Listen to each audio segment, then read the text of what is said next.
नमस्कार बच्चों, इस वीडियो में क्लास 10th मैथ प्रश्नावली 5.2 समांतर श्रेणी के प्रश्न 7 को सॉल्व करेंगे।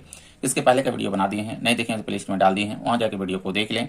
ठीक है, देखिए प्रश्न क्या करा है। उस समांतर श्रेणी का 31वां पद ज्ञात कीजिए, यानी हमको 31 वाला पद हमको ज्ञात करना है। ठीक है, जिसका 11वां पद 38 है और 16वां पद 73 है। इसमें देखिए दिया हुआ है कि 11वां पद दे दिया है और 16वां पद दिया है और 31वां पद हमसे पूछ रहा है। ठीक है, अगर मान लेते हैं प्रथम पद इसमें माना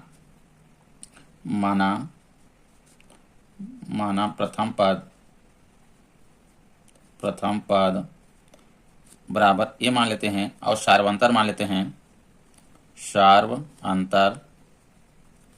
अंतर डी मान लेते हैं। ठीक है, ये मान लिए। अब देखिए कह रहा है 11वां पद दिया है इतना, तो समांतर श्रेणी में देखिए थोड़ा सा समझिए। देखिए प्रथम पद के लिए क्या होता है कि ए होता है, दूसरा पद के लिए ए प्लस डी होता है, तीसरे पद के लिए ए प्लस 2d होता है। ठीक है, 2d होता है इस तरह से, और चौथे पद के लिए देखिए हो जाएगा a प्लस 3d हो जाएगा, 3d, यानी इस तरह से ये श्रेणी चलती है। ठीक है, तो इसमें देखिए पहले पद क्या है, a है, दूसरा पद a प्लस डी है, तीसरा पद a प्लस 2d है, चौथा पद क्या है, a प्लस 3d है, यानी इस तरह से देखिए चला है। तो यहाँ पे क्या समझ में आ रहा है कि देखिए ये चौथा पद है तो a प्लस 3d है, चौथा पद। देखिए d में क्या है, एक का कम का गुणा है।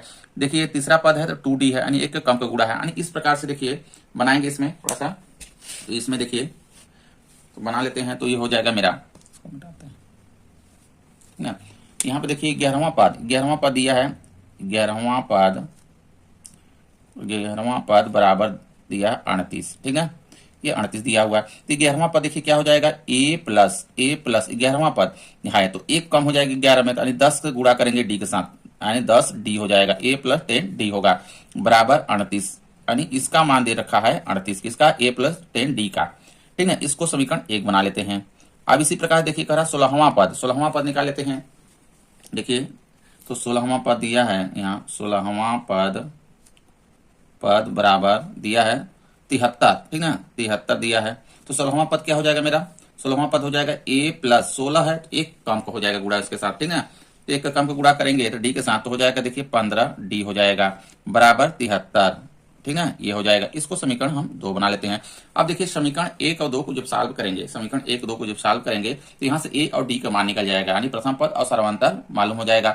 जब प्रथम पद और सर्वांतर हमको मालूम हो जाएगा तो हम 31वां पद निकाल सकते हैं, जो ये पूछा है 31 वाला पद, ये हम निकाल सकते हैं। ठीक है, तो यहाँ से देखिए दोनों समीकरण को सॉल्व करते हैं, तो दोनों समीकरण पहले एक स्थान पर लिख लेते हैं। देखिए तो यह पहला समीकरण देखिए a धन 10d बराबर है 38 है, ये मेरा। ठीक है, ये पहला समीकरण है। और दूसरा समीकरण यहाँ पे a धन कितना है, 15d है।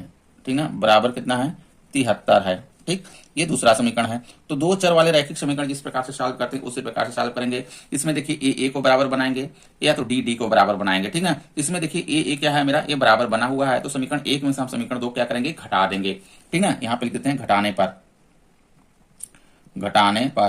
समझ में आ रहा है, घटा देंगे तो यहाँ पर चिन्ह देखिए इसका ये बदल जाएगा, ये धन है तो ऋण हो जाएगा, धन है तो ऋण हो जाएगा, यहाँ भी धन है तो ये ऋण हो जाएगा, ये देखिए मेरा कट जाएगा। ठीक है, तो यहाँ से देखिए क्या आ जाएगा, ये यहाँ पे देखिए माइनस मेरा बड़ा है 15 है। ठीक है, ऋण क्या है, बड़ा है, और 10 क्या है, छोटा। तो यहाँ पे देखिए 15 में से 10 को क्या करेंगे, घटा देंगे, 5 आ जाएगा, और बड़े वाला चिन्ह लगा देंगे। बड़ा वाला देखिए कितना है, ऋण में है, तो ऋण में यहाँ पे देखिए 5d बचेगा बराबर। अब यहाँ पे देखिए ऋण में आएगा।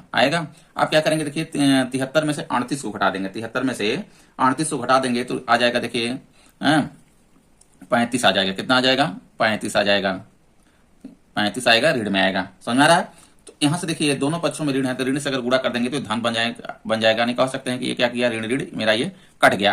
तो यहाँ से देखिए डी के मान निकालेंगे तो डी बराबर हो जाएगा 35 बटे में आ जाएगा 5, तो 5 सते 35 काट देंगे, तो डी का मान कितना आ गया, 7 आ गया। ठीक है, जब डी का मान आ गया, ठीक है, डी का मान आ गया तो एक भी मान आ जाएगा, क्योंकि डी का मान हम समीकरण किसी में भी रख देंगे, चाहे समीकरण 1 में या 2 में, किसी में भी डी का मान रख देंगे तो निकल आएगा ए का मान। ठीक, तो यहां से देखिए डी का मान समीकरण 1 में रखने पर, डी का मान समीकरण 1 में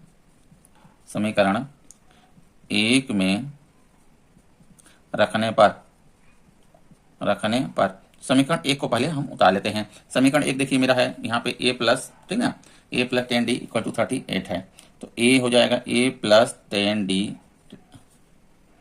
ठीक है, 10d हो जाएगा बराबर कितना हो गया, 38 हो जाएगा। अब देखिए d का जो मान है इसी में हम रख देंगे। d का मान कितना है, 7 आया है, तो यहाँ पे a हो जाएगा धन 10 और इसके बीच में गुणा का चिन्ह होता है, गुणा लगाएंगे, यहाँ पर रख देंगे 7 बराबर हो जाएगा इधर 38, ठीक है। अब देखिए हो जाएगा ए धन 10 सत्तर इधर 70 हो गया, बराबर में आ जाएगा यहाँ पे 38, ठीक है। अब देखिए ए बराबर निकालेंगे, ए बराबर निकालेंगे तो ये 38 इधर मेरा रहेगा और 70 को लेंगे साइड पक्षांतर कर देंगे, ऋण में ये 70 हो जाएगा, ठीक। अब देखिए यहाँ से ए बराबर करेंगे, ए बराबर करेंगे तो देखिए ये बड़ा वाला बचेगा, यानी ये 70 बचेगा, ठीक है। 70 में से 38 घटाएंगे तो ये ऋण वाला बचेगा, ध्यान दीजिएगा ऋण में आएगा चिन्ह। तो अब कितना आ जाएगा, 70 में हम 38 घटा देते हैं, देखिए 70 में 38 को घटा दीजिए, 10 में से 8 गया 2 हो जाएगा और 6 में से 3 गया 3 हो जाएगा, ठीक है। कितना आ गया 32 आ जाएगा, ऋण में यहाँ पे 32 आएगा। ये ए का मान आ गया, समझ में आ रहा है, ये का मेरा मान आ गया। अब देखिए हमसे क्या पूछा है, 31वां पद बताना है, तो डी देखिए मान आ गया मेरा, डी आ गया यहाँ पे और ए का मान आ गया, तो हम यहाँ से निकाल सकते हैं कि 31वां पद क्या होगा। 31वां पद देखिए चलते हैं, 31वां पद देखिए, 31वां पद हमको बताना है, ठीक है। तो 31वां पद बराबर हो जाएगा, 31वां पद क्या हो जाएगा मेरा, ए प्लस, ठीक है। 31वां पद है तो ए प्लस डी में कितने गुणा होगा, 30 का, एक का कम का, यानी 30 डी होगा, ध्यान दीजिएगा, ए प्लस 30 डी हो जाएगा। तो यहाँ देखिए मान रख देंगे, ए का मान रखेंगे, यानी यहाँ पे देखिए प्रथम पद कितना आया है, यहाँ पे देखिए ऋण में 32 आया है ये, ठीक है। ऋण में 32 रख लेंगे, ये हो जाएगा ऋण में 32, यहाँ हो गया। धन लगाएंगे आगे 30 है, 30 रखेंगे। अब गुणा का चिन्ह लगाएंगे, इसके बीच में गुणा का चिन्ह होता है, गुणा लगाएंगे, उसके बाद देखिए डी का मान रख देंगे, डी का मान मेरा यहाँ पे 7 है, तो इसमें हम रख देंगे 7, ठीक है। अब इसी को सॉल्व करेंगे, आ जाएगा ऋण में देखिए 32 इसी तरह से रहेगा, ठीक है। अब इसको गुणा कर देंगे, 7 त्रिक 21, देखिए धन 7 त्रिक 21 यानी 210 आ जाएगा। अब 210 में से हम क्या करेंगे, घटा देंगे 32 को, ठीक।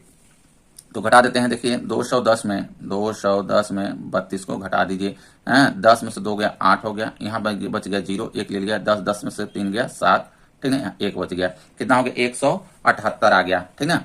कितना आएगा 178 आ गया, 178 यानी 31वां पद कितना होगा, 178 होगा। आई बात समझ में, इस तरह से देखिए सॉल्व करेंगे, ये आंसर हो जाएगा। वीडियो अच्छा लगा लाइक करें, चैनल को सब्सक्राइब कर लें, धन्यवाद।